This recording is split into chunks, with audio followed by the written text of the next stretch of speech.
ենք ասել, որ ապաշխարության գործերի մասին է եւ ներողամտության մասին է այսօրվա կիրակի խորհուրդը։ Եվ այդ ապաշխարության ու ներողամտությանը մենք պետք է իմաստնորեն վերաբերվենք։ Դա ոչ միայն բխում է այն աստվածային շնորհներից, որ մեր մեջ դրված է,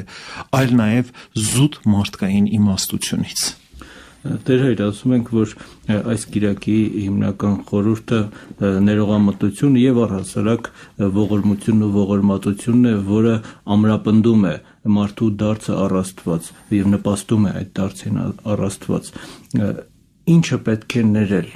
Այստեղ օրինակ այս առակում բերվում է ձեթի եւ ծորենի օրինակը։ Դա մեր իրական կյանքում ինչպիսի արտահայտություն է ստանում, այսինքն ինչ են խորհրդանշում ձեթն ու ծորենը։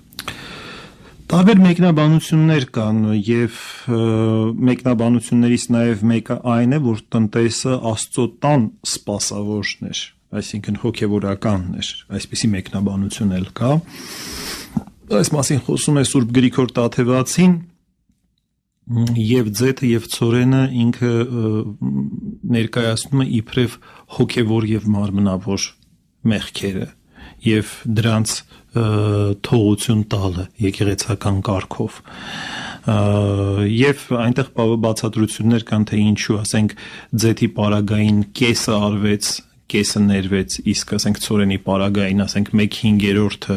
որովհետեւ Տաթևացին ասում է, որ հոգեվոր, այսպես ասած, մեղքերը, որոնք ֆիզիկական արտացոլանք չունեն, ուրեմն ավելի դյուրությամբ են զղջման դեպքում թողության արժանանում, քան նրանք, որոնք կապված են որոշակի ֆիզիկական իրողությունների դեմ կամ ունեն որոշակի ֆիզիկական արտացոլանքներ, ինչպես շնությունը եւ այլն։ Տարբեր բացատրություններ կան այս կապակցությամբ, բայց դրանք հոգեվոր իրողություններ խորհրդանշող մեղքի տարատեսակներ խորհրդանշող իրողություններ են եւ որոնց հանդեպ պետք է ունենալ ներողամտություն։ Եթե խոսքը մենք դիտում ենք այս առակի բովանդակությունը, մենք դիտում ենք այդ կտրվածքով, որ տնտեսը մեզ ներկայանում է իբրև Աստծո տան սպասավոր, իբրև հոգեվորական, որը պետք է որոշակիորեն վարի Աստծո տան գործերը եւ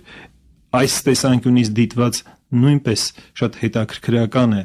ինչ պետք է աներ Աստծո տան սպասավորը, ինչ էր նրան տրված։ Բնական է, որ այդ հարստությունները ֆիզիկական հարստություններ չէին, բայց անշուշտ հոգեվորականը ունի